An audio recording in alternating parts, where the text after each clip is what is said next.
അങ്ങനെ കഴിഞ്ഞ ഏതാനും വർഷങ്ങളായി കേരളം സഹിച്ച പൊതുമാലിന്യം നീക്കം ചെയ്തിട്ടുണ്ട്.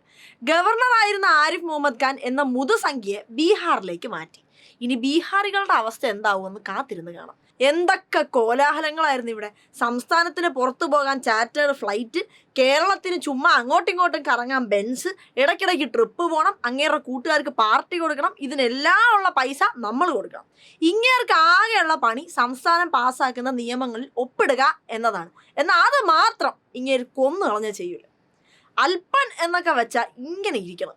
സ്കൂൾ പിള്ളേരുമായിട്ട് റോഡിലിറങ്ങി ഷോ, പിള്ളേർ പിച്ചി നുള്ളി കടിച്ചെന്നൊക്കെ പറഞ്ഞ് പരാതി, മുഖ്യമന്ത്രിക്ക് വെല്ലുവിളി, മിഠായി തെരുവിൽ പോയി അലുവ കഴിക്കൽ, കടമുറിയിൽ കുത്തിയിരുന്ന് പ്രതിഷേധം, ഇങ്ങനെ ഇപ്പൊ പടക്കക്കട ഗുദാഹവ.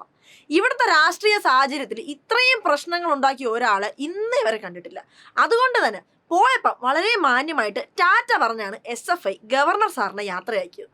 ഏറ്റവും കൂടുതൽ രാഷ്ട്രീയ പാർട്ടികൾ മാറിയവർക്ക് എന്തെങ്കിലും അവാർഡ് ഉണ്ടെങ്കിൽ ഇങ്ങേരായിരിക്കും അതിനകത്ത് ടോപ്പ് വിന്നർ. അതുകൊണ്ട് തന്നെ BJP ചേർന്നപ്പോൾ RSSന്റെ അടിമയായി. പുള്ളിക്കാരൻ അയാൾക്ക് ഇഷ്ടപ്പെട്ട ആളുകളെ യൂണിവേഴ്സിറ്റികളിൽ VC ആക്കുന്നു, സെനറ്റുകളിൽ BJPക്കാരായ ഗുണ്ടകളെ വെക്കുന്നു. ഈ പ്രശ്നത്തിനാണ് SFI എടുത്തിട്ട് അലക്കിയത്. പിള്ളേരെ മുട്ടുകുത്തിച്ചേ അടങ്ങൂ എന്നും വീമ്പ് പറഞ്ഞിരുന്നതാണ്. എന്നിട്ട് എന്തായി? സ്ഥലം മാറ്റം കിട്ടിപ്പോകുമ്പം നാട്ടുകാരൊന്നും തിരിഞ്ഞു പോലും നോക്കുന്നില്ല. ശല്യം ഒന്ന് പോയി കിട്ടിയല്ലോ എന്നാണ് ആൾക്കാരുടെ ഒരു വൈബ്.